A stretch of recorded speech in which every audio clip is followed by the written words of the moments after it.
بسم اللہ الرحمن الرحیم۔ اللہ تعالیٰ کی پیاری اور مقرب ہستیوں میں سے حضرت سیدنا مریم علیہ السلام بھی ہیں۔ حضرت مریم علیہ السلام کے نام سے کون واقف نہیں؟ حضرت مریم علیہ السلام حضرت سیدنا عیسیٰ علیہ السلام کی والدہ محترمہ ہیں۔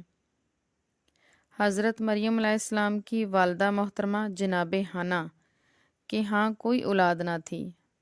آپ عمران کی زوجہ تھیں۔ ساری عمر آپ کی اسی آرزو میں گزری کہ آپ کی گود ہری ہو جائے۔ ایک دن حنا نے ایک درخت پر چڑیا دیکھی جو اپنے بچوں کو چگا رہی تھی۔ آپ کے دل کا ارمان پھر تازہ ہو گیا، پھر پرانا زخم ہرا ہو گیا۔ آپ کی آنکھیں بھر آئیں۔ حنا نے بڑے درد بھرے لہجے میں اللہ تعالیٰ کی بارگاہ میں دعا کی، التجا کی، یا اللہ تو مجھے اولاد عطا کر دے، میں اس بچے کو بیت اللہ کا خادم بناؤں گی۔ اللہ تعالیٰ جو دعائیں قبول فرمانے والا ہے، اس نے حنا کی دعا قبول فرمائی۔ حضرت حنا حاملہ ہو گئی۔ ایک دن حنا نے حضرت عمران سے کہا، میں نے نظر مانی ہے کہ جو بچہ پیدا ہوگا ہم اسے بیت اللہ کی خدمت کے لیے وقف کریں گے۔ حضرت عمران نے فرمایا، تم نے ایسی نظر کیوں مانی ہے؟ اگر لڑکی پیدا ہوئی تو ہم اسے بیت اللہ کا خادم کیسے مقرر کریں گے؟ ابھی حضرت حنا کے ہاں بچے کی پیدائش نہیں ہوئی تھی کہ حضرت عمران کا انتقال ہو گیا جو اس کے شوہر تھے۔ پھر حضرت حنا کو اللہ تعالیٰ نے ایک چاند سی بیٹی عطا کی۔ یہ بیٹی حضرت مریم تھی۔ یہ بیٹی بیٹوں سے زیادہ شان والی تھی۔ یہ بیٹی پاک باز بیٹی تھی۔ یہ بیٹی اپنے زمانے کی تمام عورتوں سے زیادہ جمیل اور زیادہ عزت والی تھی، زیادہ عظمت والی تھی۔ حضرت حنا نے اپنے صاحبزادی کا نام مریم رکھا۔ مریم کے معنی ہے عبادت کرنے والی۔ حضرت حنا نے نظر پوری کی۔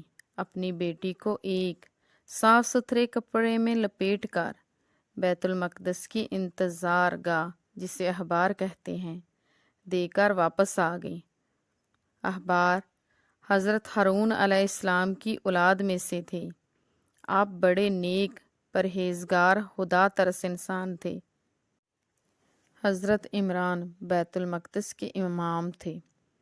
چونکہ حضرت مریم امام بیت المقدس کی دختر تھی، سب سے اونچے خاندان سے تعلق رکھتی تھی، اس لیے 27 آدمیوں نے آپ کی کفالت کی ذمہ داری لینے کا اعلان کیا۔ حضرت مریم علیہ السلام کے خالو بڑے ہی پرہیزگار نبی تھے، جن کے نام سے ہر مسلمان واقف ہے۔ آپ کا نام حضرت زکریا علیہ السلام تھا۔ حضرت زکریا علیہ السلام ان 27 آدمیوں میں شامل تھے جنہوں نے حضرت مریم علیہ السلام کی کفالت کی جستجو کی تھی۔ جب فیصلہ نہ ہو سکا تو اس بات پر فیصلہ ہوا کہ ان 27 آدمیوں کے نام پرچیوں پر لکھ کر قرعہ نکالا جائے۔ جس کا نام قرعے پر نکلے گا وہی مریم کی کفالت کرے گا۔ چنانچہ قرعہ حضرت مریم علیہ السلام کے خالو سیدنا زکریا علیہ السلام کے نام پر نکلا۔ آپ حضرت مریم علیہ السلام کے کفیل بنے۔ حضرت زکریا علیہ السلام نے بیت المقدس کے محراب کے پاس ایک کمرہ بنایا، اس پر حضرت مریم کو رکھا۔ حضرت مریم علیہ السلام کوئی عام لڑکی نہیں تھی، آپ اللہ تعالیٰ کے معجزات میں سے ایک معجزہ تھی۔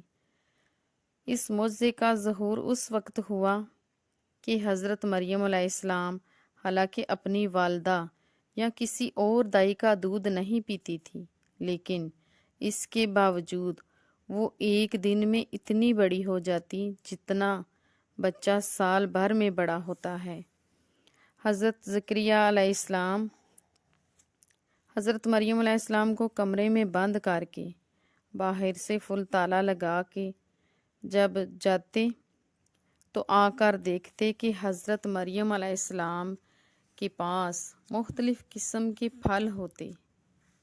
ایک روز آپ نے حضرت مریم علیہ السلام سے پوچھا، اے مریم، یہ میوے تیرے پاس کیسے آئے؟ جواب دیا، اللہ کی طرف سے۔ سورہ ال عمران کی آیت ہے۔ جب حضرت زکریہ علیہ السلام نے دیکھا کہ اللہ تعالیٰ حضرت مریم علیہ السلام کو بے موسمی پھل عطا کر رہا ہے، تو وہ میری بانجھ بیوی کو تندرستی عطا کر کے مجھے بیٹا کیوں نہیں دے سکتا؟ چنانچہ حضرت زکریہ علیہ السلام نے دعا کی، اے میرے رب، مجھے اپنے پاس سے اچھی اولاد عطا فرما، بے شک تو دعائیں سننے والا ہے۔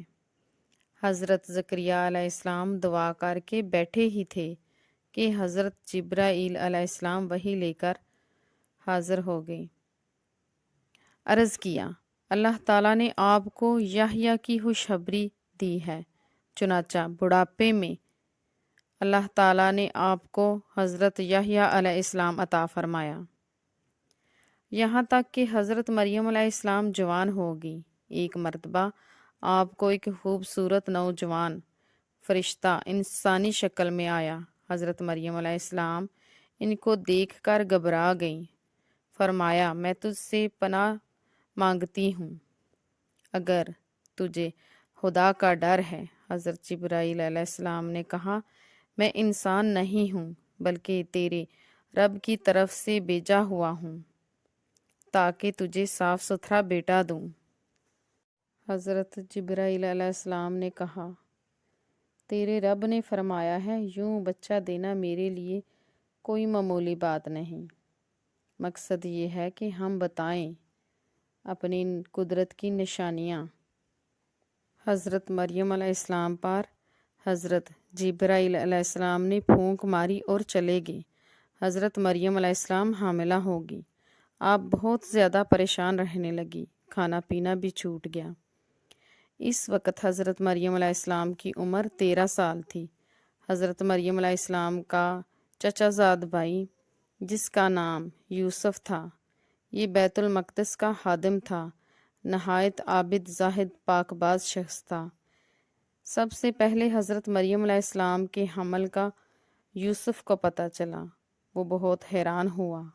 اس کے دل میں حضرت مریم علیہ السلام کے لیے شک و شبہ پیدا ہوا، لیکن حضرت مریم علیہ السلام کا تقویٰ، پرہیزگاری کا سوچ کر یقین نہ آیا۔ اس نے حضرت مریم علیہ السلام سے پوچھا، اے مریم، کیا بغیر بیج کی کھیتی ہوتی ہے؟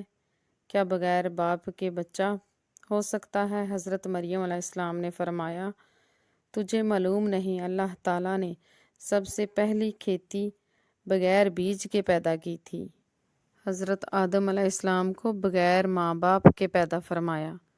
یوسف نے سنا، کہا، مجھے تسلی ہو گئی۔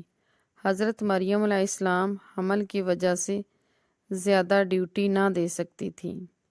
بیت المقدس کا سارا نظام یوسف کے ہاتھ آ گیا۔ اللہ تعالیٰ نے حضرت مریم علیہ السلام کو الہام کیا کہ وہ بیت المقدس سے چلی جائیں۔ چنانچہ آپ بیت المقدس سے بیت الحم میں چلے گی۔ وہیں حضرت سیدنا عیسیٰ علیہ السلام کی ولادت ہوئی۔ یہ اللہ تعالیٰ کا معجزہ ہے۔ لوگوں نے حضرت مریم علیہ السلام کے کردار پر شک کیا۔ جواباً حضرت مریم علیہ السلام نے فرمایا، میں کچھ نہیں کہتی، یہ بچہ لیٹا ہوا ہے، اس سے پوچھیں۔ لوگوں نے کہا، ایک تو ہماری آنکھوں میں دھول جھونکتی ہے اور بے وقوف بھی بناتی ہے، بھلا ایک دن کا بچہ کیسے بول سکتا ہے؟ حضرت سیدنا عیسیٰ علیہ السلام ابھی 1 دن ہی کے تھے اور بولے، میں اللہ کا بندہ ہوں، اس نے مجھے کتاب عطا کی ہے اور اس نے مجھے نبی بنایا ہے، اس نے مجھے برکت والا بنایا ہے۔ سورۃ مریم کی آیت۔ لوگوں نے 1 دن کے بچے کو بولتے دیکھا اور حیران رہ گئے۔ حضرت عیسیٰ علیہ السلام نے اپنی والدہ پر لگے ہوئے الزام 2 ڈالیں۔ حضرت مریم علیہ السلام بڑی شان والی، بڑی عظمت والی ہیں۔ قیامت کے روز جنت میں حضرت سیدنا مریم علیہ السلام کی شادی حضور نبی اکرم صلی اللہ علیہ وآلہ وسلم سے ہوگی۔ سبحان اللہ۔